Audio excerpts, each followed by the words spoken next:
evening. Good evening, everyone.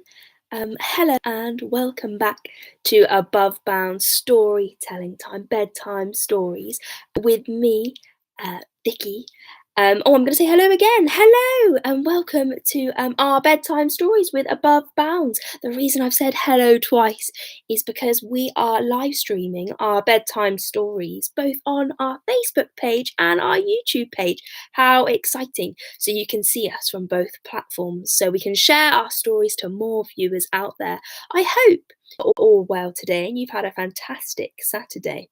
Now, today's story that I'm going to tell you all is about a little boy and a little girl. And their names are Hansel and Gretel. And some of you may know this story, and they're about to embark on a wonderful adventure which may lead them to seeing some sweets and encountering someone who might not be as nice as they first seemed. Okay, are we all sat nice and ready? You might be tucked up in bed, you might have your pyjamas on, you might have all of your cuddly toys ready with you. Are we ready for tonight's story? Fantastic. So this is the story of Hansel and Gretel. So once upon a time, there lived a boy and a girl called Hansel and Gretel. They were brother and sister, and they lived in a cottage deep into the woods. They lived with their father, who was a woodcutter, and they lived with their horrible stepmother too. Their family wasn't very rich. They were actually quite poor, and all they had to eat was crumbs of bread. Now this wasn't enough for the whole family of 4 to eat. So as Hansel and Gretel went to bed one day, they overheard their horrible stepmother speaking to their father, saying, "There are too many mouths to feed in this household. We must get rid of the children. We shall take them into the woods and leave them forevermore." The father didn't like this idea and disagreed with the stepmother's plan. However, the stepmother ignored the father, and the next morning woke up both Hansel and Gretel nice and early. Wakey, wakey! And both Hansel and Gretel woke up. We're going to take a trip into the woods. Hansel and Gretel were wandering off into the woods, following their father and stepmother. Once they had reached the deepest, darkest depths of the woods, the stepmother said, "We will be back for you at sunset. Please stay here." And so they did. Hansel and Gretel waited and waited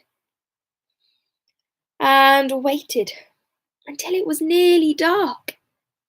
But their stepmom and father never returned. "We're all alone, and our parents haven't come back." "Don't worry, Gretel. We'll stay here for the night." So they stayed for the night. Shh. Shh. Shh. As the sun rose, Hansel and Gretel got up as early as they could, and Hansel told Gretel a secret. "Did you know that our stepmom gave us some crumbs of bread to take with us on our trip to the woods? And I didn't eat any of mine. I sprinkled it all through the woods, all of the crumbs. So if we follow those crumbs, we should end up back at home." "Oh, Hansel, you are so clever," said Gretel. And off the two went to try and find the breadcrumbs that they'd left out in the woods to lead them back home. However, they didn't have any luck. "Oh no," they both said. "The birds up above must have eaten our breadcrumbs.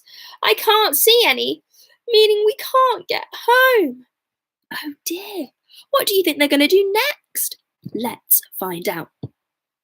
Hansel and Gretel didn't know what to do, so kept on wandering through the woods. To and fro, zigzagging in between all of the trees.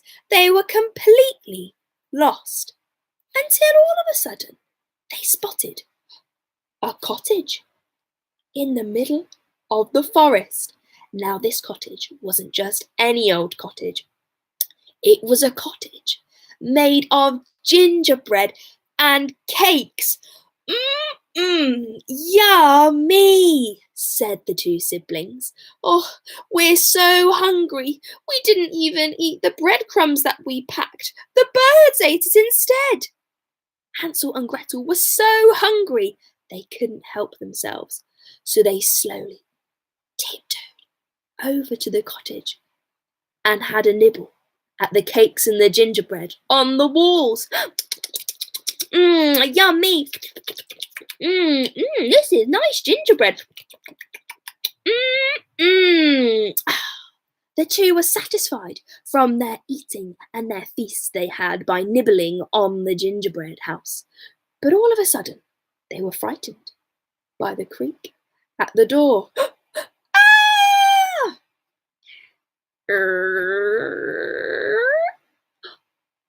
Inside the house lived an old woman who popped out and saw Hansel and Gretel, looking pretty scared. Don't worry, my dears, there's plenty more of where that came from. Come in, and you can eat all of the sweets and cakes you like. The old lady disappeared back into the house. Hansel and Gretel knew that they probably shouldn't speak to strangers, but they were so hungry and so lost that they agreed to the old lady's invite and wandered in to her cottage.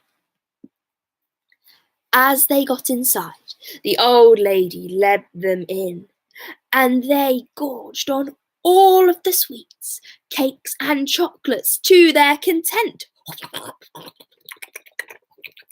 Can we all pretend to eat sweets and chocolates as much as we can at home? Ready, steady, off we go! Yummy! That was delicious. As Hansel and Gretel were eating their sweets, they didn't realise that in fact the old lady wasn't an old lady. She was a witch, and she loved to eat children. Oh no! The old lady had put Hansel in a cage. Help me! Help me! And she made Gretel attend to all of the cooking. Now, the old woman had a really old coal fire and left Gretel to cook all of the meals to fatten up Hansel. Her plan was to eat Hansel for dinner. Oh no! Gretel didn't know what to do. She was stuck in a cottage in the middle of the woods, far, far away from home, and her brother was stuck in a cage with a witch who was about to eat them both. She thought to herself, I wonder how we can get out of this. It took her a while to think of a plan, but all of a sudden she had the best idea. Excuse me, old lady. Yes, Gretel. You see, this oven, if you're planning to cook us, I don't think that I can fit in here. Oh, don't be so silly, said the old lady. Even I can fit into that oven. As the old lady said this, she wandered over to the oven and she stuck her head in. As she peered into the oven to prove her point, Gretel took this as her opportunity to push her into the oven. And shut the door. Slam! She freed her brother Hansel from the cage, and they realised that the old lady, the witch, was gone forever.